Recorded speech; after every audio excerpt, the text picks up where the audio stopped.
Hi friends, మా ఛానల్కి స్వాగతం. మీరు మా రెగ్యులర్ వీక్షకులైతే మా స్టైల్ మీకు బాగా తెలుసు.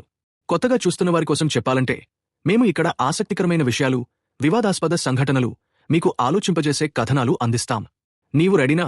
ఈరోజు మనం మాట్లాడబోతున్న టాపిక్ ఒక సంచలనాత్మక సంఘటన. అదే టాలీవుడ్ స్టార్ రవితేజ సోదరుడు భరత్ రాజు యొక్క రహస్య కారు ప్రమాదం. ఈ సంఘటన జరిగే దాదాపు 8 సంవత్సరాలు గడిచినా ఈ ప్రమాదం చుట్టూ ఉన్న వివాదాలు, ప్రశ్నలు ఇంకా అలాగే ఉన్నాయి.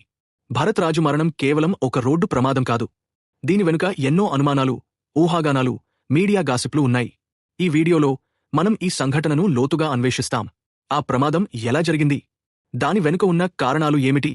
రవితేజ ఎందుకు తన సోదరుడి అంత్యక్రియలకు హాజరు కాలేదు? ఇవన్నీ ఈరోజు మనం చర్చిస్తాం. సో, ఈ వీడియో చివరి వరకు చూసి మీ అభిప్రాయాలను కామెంట్స్లో షేర్ చేయండి. సంఘటన యొక్క నేపథ్యం. ఇది 2017 జూన్ 24వ తేదీ హైదరాబాద్ ఔటర్ రింగ్ రోడ్లోని శంషాబాద్ మండలం వద్ద రాత్రి 11 గంటల సమయంలో ఒక భయంకరమైన కారు ప్రమాదం జరిగింది.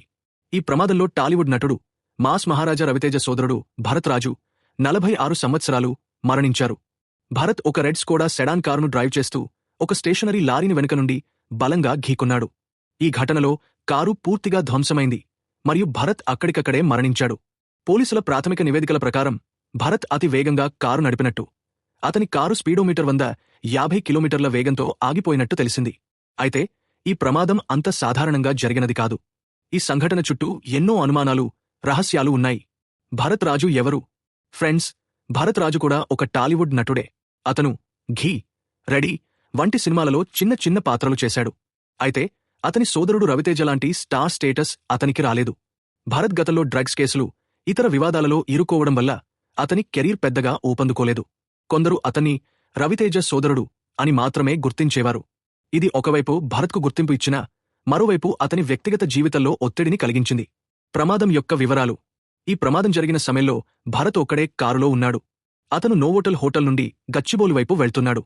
సీసీటీవీ ఫుటేజ్ ప్రకారం భరత్ సాయంత్రం 4:30 గంటలకు హోటల్లో స్విమ్మింగ్ పూల్లో స్విమ్ చేసి ఆ తర్వాత పార్టీలో పాల్గొన్నాడు.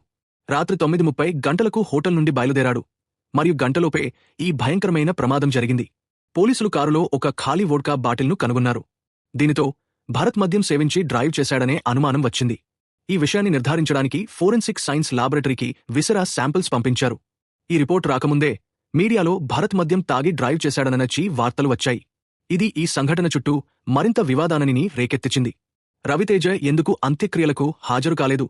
ఈ ప్రమాదం తర్వాత అతి పెద్ద వివాదం ఏమిటంటే రవితేజ తన సోదరుడి అంత్యక్రియలకు హాజరు కాకపోవడు. ఈ విషయం సోషల్ మీడియాలో, ట్విట్టర్, ఫేస్బుక్లలో భారీ చర్చకు దారితీసింది. చాలామంది రవితేజపై విమర్శలు చేశారు. తన సొంత సోదరుడి అంత్యక్రియలకు కూడా రాకపోవడం ఏమిటి అని ప్రశ్నించారు. కాని రవితేజ తర్వాత ఒక ఇంటర్వ్యూలో ఈ విషయంపై స్పందించాడు. అతను చెప్పిన ప్రకారం భరత్ మరణవార్త విన్నప్పుడు తన తల్లిదండ్రులు, ముఖ్యంగా తన 85 సంవత్సరాల తండ్రి ఈ షాక్ను తట్టుకోలేకపోయారు. భరత్ ముఖం ప్రమాదంలో తీవ్రంగా దెబ్బతినడం వల్ల తన తల్లిదండ్రులు ఆ దృశ్యాన్ని చూడలేరని, అందుకే అంత్యక్రియలకు హాజరు కాలేదని రవితేజ వివరించాడు. అతను తన చిన్న సోదరుడు రఘు మరియు మరో బంధువును అంత్యక్రియల కోసం పంపినట్లు చెప్పాడు. అయినప్పటికీ ఈ వివరణ చాలామంది అభిమానులకు సంతృప్తిని ఇవ్వలేదు. కొందరు రవితేజ, భరత్ల మధ్య సంబంధం బాగోలేదని, భరత్ డ్రగ్స్ కేసులు, ఇతర వివాదాల వల్ల రవితేజ అతనితో దూరం పాటించాడని అనుకున్నారు. ఈ అనుమానాలకు బలం చేకూర్చిన విషయం ఏమిటంటే భరత్ గతంలో డ్రగ్స్ ఆరోపణలు, సెక్స్ రాకెట్ కేసుల్లో ఇరుక్కోవడం. మీడియా వివాదం. ఈ ప్రమాదం తర్వాత మీడియా ఈ సంఘటనను భారీగా కవర్ చేసింది. కొన్ని మీడియా సంస్థలు రవితేజ అంత్యక్రియలకు హాజరు కాకపోవడంపై తప్పుడు వార్తలు ప్రచురించాయని రవితేజ ఆరోపించాడు. మీడియా వాళ్లు వాస్తవాలను తెలుసుకోకుండా మా భావోద్వేగాలను గాయపరిచేలా వార్తలు రాశారు అని అతను అన్నాడు. ఈ విషయంపై రవితేజ అభిమానులు కూడా మీడియాపై విమర్శలు చేశారు. ఇంకో ఆసక్తికరమైన విషయం ఏమిటంటే భరత్ మరణించిన కారు అతని తల్లి రాజ్యలక్ష్మి పేరున రిజిస్టర్ అయి ఉంది. ఈ విషయం కూడా మీడియాలో చర్చనీయాంశం అయింది. అంత్యక్రియలకు రవితేజ కుటుంబం నుండి ఎవరూ రాకపోవడం, కేవలం రఘు మరియు నటుడు ఉత్తేజ్ లాంటి సన్నిహితులు మాత్రమే హాజరవడం కూడా ఈ సంఘటనకు మరింత రహస్య రంగు అద్దింది. ఫోరెన్సిక్ రిపోర్ట్ మరియు అనుమానాలు. పోలీసులు ఈ ప్రమాదాన్ని ఓవర్ స్పీడింగ్ కారణంగా జరిగిందని ప్రాథమికంగా నిర్ధారించారు. అయితే భరత్ మద్యం తాగి డ్రైవ్ చేశాడా లేదా అనే విషయంపై ఫోరెన్సిక్ రిపోర్ట్ కోసం వేచి చూశారు. ఈ రిపోర్ట్ రాకముందే మీడియాలో ఊహాగానాలు మొదలయ్యాయి. కొందరు ఈ ప్రమాదం వెనుక ఏదో కుట్ర ఉందని, ఇది కేవలం యాక్సిడెంట్ కాదని అనుమానించారు. భరత్ గతంలో డ్రగ్స్ కేసుల్లో ఇరుక్కోవడం ఈ అనుమానాలకు ఆజ్యం పోసింది. Social media reaction.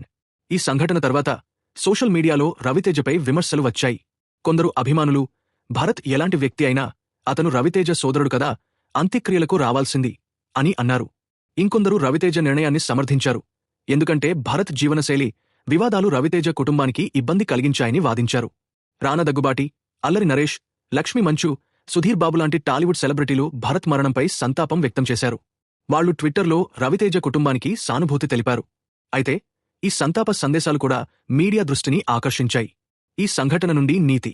ఫ్రెండ్స్, ఈ సంఘటన మనకు ఒక ముఖ్యమైన పాఠం నేర్పుతుంది. రోడ్డు ప్రమాదాలు ఎంత ప్రమాదకరంగా ఉంటాయో, మనం ఎంత జాగ్రత్తగా డ్రైవ్ చేయాలో ఈ ఘటన మనకు గుర్తుచేస్తుంది. అతి వేగం, మద్యం సేవించి డ్రైవ్ చేయడం వంటివి ఎంతో నష్టాన్ని కలిగిస్తాయి. అలాగే మీడియా మరియు సోషల్ మీడియా ఒక వ్యక్తి జీవితంలో ఎంత ప్రభావం చూపగలదో ఈ సంఘటన చూపిస్తుంది. ముగింపు. సో ఫ్రెండ్స్, ఇది రవితేజ సోదరుడు భరత్ రాజు యొక్క రహస్య కారు ప్రమాదం గురించి పూర్తి కథ. ఈ సంఘటన కేవలం ఒక ట్రాజడీ కాదు. ఇందులో ఎన్నో కోణాలు, వివాదాలు, భావోద్వేగాలు ఉన్నాయి.